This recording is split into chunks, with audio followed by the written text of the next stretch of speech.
Ini udah di-tag belum ya? Oke. Setiap hari kita selalu dibombardir oleh standar-standar kecantikan ideal yang ada.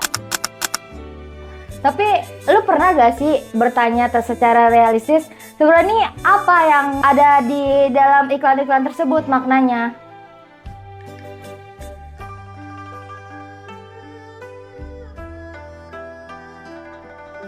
Nah, paradigma kritis itu kayak ngajak kita ganti kacamata dulu sebelum kita menilai sesuatu. Kita ambil contoh dari mobil listrik revolusioner yang bukan cuma ganti dari bahan bakar bensin ke mesin listrik aja, ya kan? Tapi itu benar-benar ngerubah seluruh sistem transportasi. Nah, paradigma kritis itu juga kayak gitu. Kita diajak ngebongkar ulang struktur besar yang selama ini dianggap normal. Sekarang kita ngomong soal standar kecantikan. Kalau dipikir-pikir, siapa sih yang bikin standar kecantikan itu pertama kali? Dan siapa yang akhirnya terbebani sama standar kecantikan itu? Makanya, banyak orang yang akhirnya ngerasa, kok gue harus begini dulu ya, supaya dibilang cantik.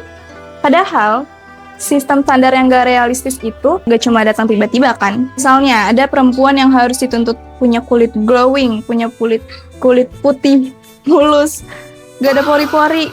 Padahal ya, kulit selayaknya manusia aja.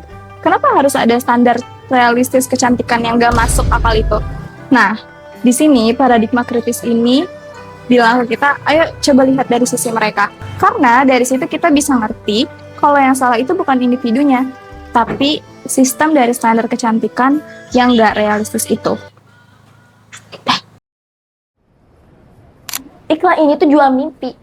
Tapi mimpi siapa?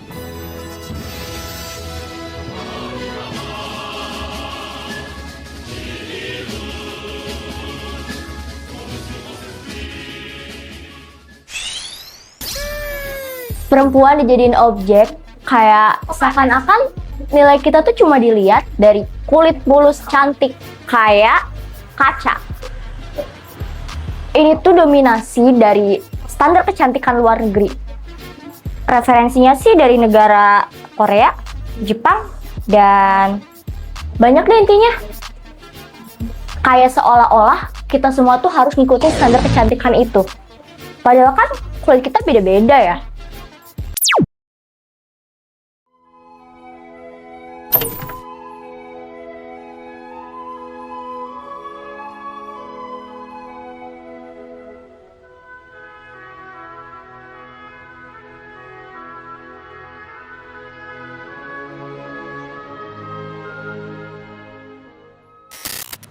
Bagaimana sih standar kecantikan itu beroperasi?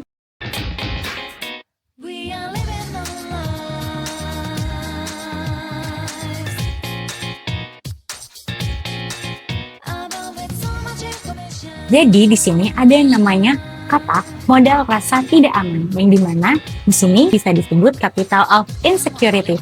Jadi capital of insecurity ini mengungkap bagaimana sih industri kecantikan ini beroperasi dan juga memanfaatkan rasa tidak aman pada diri konsumen. Jadi industri skincare ini tumbuh dan mendapatkan keuntungan dengan rasa tidak aman atau merasa insecure, yang kemudian masalah ini akan dikapitalisasi oleh bagian produsen. Jadi hal ini disebut kapitalisme emosional, yang dimana kapitalisme emosional itu menjual produknya dan membungkusnya dengan rasa emas.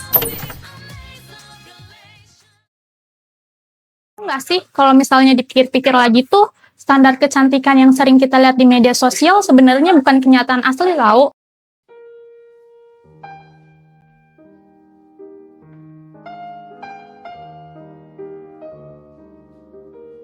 Itu merupakan suatu gambaran yang dibuat oleh sistem gitu. Mulai dari iklan dari brand kosmetik, ataupun brand skincare gitu. Tujuannya apa?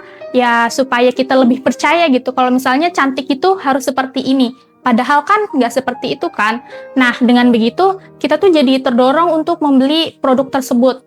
Disinilah peran media literasi gitu menjadi peran yang sangat penting gitu, ibaratnya sebagai tameng atau senjata supaya kita nggak kemakan begitu aja sama omongan mereka gitu. Kita harus lihat dulu nih, benar nggak sih apa yang dikatakan sama mereka. Nah, kita tuh bisa menjadi konsumen yang kepo gitu, mulai mempertanyakan hal-hal yang kecil.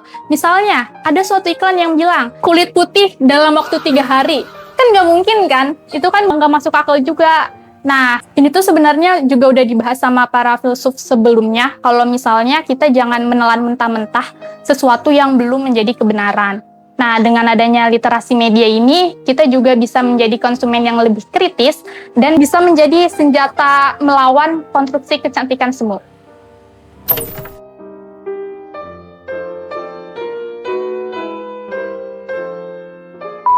Kedengar nggak?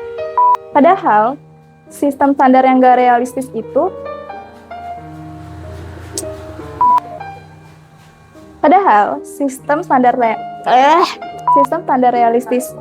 salah anjir. Di mana di sini capital of insecurity. Ulang. Misalnya, ada suatu iklan yang bilang, cantik itu, dari itu kita juga bisa membuat suatu Kritik bukan untuk menjatuhkan, tapi untuk menyadarkan. sadar bukanlah hal akhir. Tapi awal perubahan. Kecantikan bukan tentang standar, tapi tentang keberanian yang mempertanyakan.